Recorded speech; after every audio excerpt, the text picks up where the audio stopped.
Today we're going to be assembling this classic collar. This collar is made of two pieces of leather that are sewn back to back so that you get the supple, smooth side, both on the outside of the collar and where it touches your neck. We're going to be using Chicago screws to put on all of the hardware. This is all solid brass hardware. And we're going to be saddle stitching along these edges today and finishing the outside edges.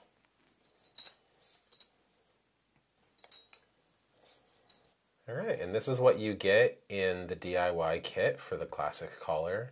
On card 1, you're going to see a leather multi-tool, a couple of sewing needles, a thumbtack, a pack of glue, and edge gum, and I'll be explaining to you later what all of these are for. This is the ring stay, the solid brass hardware, your ring, and your buckle.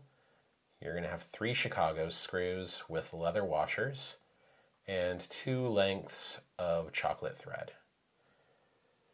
The piece itself is made out of Wicked & Craig English bridle leather, and these 2 laser cut pieces are included in the kit, and this is what we're going to be sewing together today. If you also got a tool kit from us, here's what it includes: a burnisher, a stitching awl, bevelers, and a skiving knife.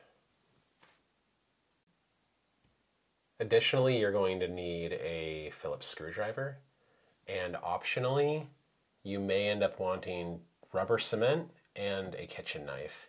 If you got the toolkit, you won't need the kitchen knife.